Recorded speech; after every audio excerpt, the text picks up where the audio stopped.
Drama serial इंतहाई इश्क की आने वाली किस्त में रिदा की ताई दानियल और रिदा को एक दूसरे के पास नहीं रहने दे रही, लेकिन सारी की सारी गलतफहमियां बहुत जल्द दूर होने वाली हैं। रिदा की ताई का अंजाम भी बहुत बुरा होगा। आने वाली किस्त में आप सभी दोस्त देखेंगे रिदा माँ बनने वाली है, शीशे के सामने खड़ी है, अपने पेट के ऊपर हाथ लगाती है और दिल ही दिल में सोचती है कि इस बच्चे का क्या किया जाए, क्योंकि रिदा की ताई तो रिदा के दिल में गलतफहमियां पैदा करने से बाज नहीं आ रही। रिदा दिल ही दिल में खुश भी होती है कि वो माँ बनने वाली है। दूसरी ही जानिब आखिरकार दानियल ने भी खुदा से तौबा कर ही ली। उससे भी बहुत बड़ी गलती हो गई है कि जब साइम को गोली लगी थी तो अपनी जान बचाने के लिए दानियल वहाँ से भाग जाता है, तो उसकी माँ उसे कहती है कि तौबा कर लो खुदा से, माफी मांग लो अपने खुदा से, जो भी तुमसे खता हुई है अल्लाह पाक की जात तुम्हें माफ कर देगी। वहीं पर अल्लाह से दुआ मांग रहा है दानियल और खुदा दानियल की दुआ भी कबूल कर लेगा। उसकी माँ भी हाथ जोड़ती है कि ऐ अल्लाह मेरे बेटे को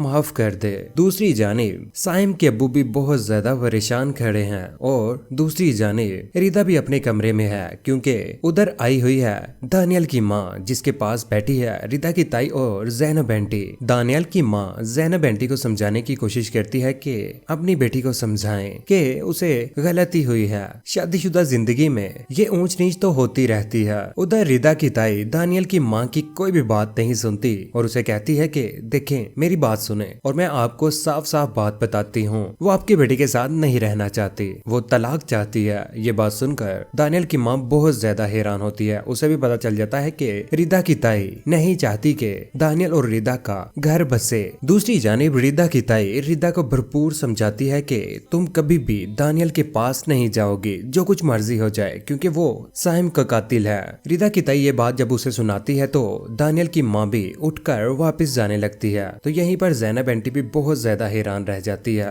वो परेशान हो जाती है क्योंकि रिदा की ताई कोई भी मौका नहीं जाने दे रही हाथ से। दूसरी जानिब रिदा बहुत ज्यादा परेशान है कि वहीं पर उसकी दोस्त आ जाती है। वो उसे समझाने के लिए आती है और कहती है कि दानियल का नहीं बल्कि अपने होने वाले बच्चे का तो सोचो, उसे अपने बाप के साए से महरूम मत करो और ऐसा जुल्म ना करना, दानियल को बिल्कुल भी ना छोड़ना। दूसरी जानिब दानियल की बहन और दानियल की माँ बहुत ज्यादा परेशान है रिदा को लेकर। दानियल की बहन रिदा को भी कॉल करती है, लेकिन रिदा उसकी कोई भी कॉल पिक नहीं करती। दूसरी ही जानिब आखिरकार रिदा की ताई ने फैसला कर लिया है कि दानियल गाड़ी के ऊपर जा रहा है रिदा को लेने के लिए, कि रिदा मान जाए उससे बहुत बड़ी गलती हो गई है और सारी की सारी हकीकत बता देता है कि उस दिन ऐसे हुआ था, इस तरह से वो चेन मेरे पास आ गई थी। मैं मानता हूँ मेरी गलती है कि उस वक्त साइम की हालत बहुत ज्यादा बुरी थी, मुझे चाहिए था कि उसका ख्याल रखना, ना कि अपनी जान को बचाते हुए वहां से भाग जाना। दूसरी जानिब रिदा की ताई ने भी ठान ली है कि वो अब दानियल को सजा देगी। वो अपने शोहर से कहती है कि मैं दानियल को कभी भी माफ नहीं करूंगी, उससे अपने बेटे के खून का बदला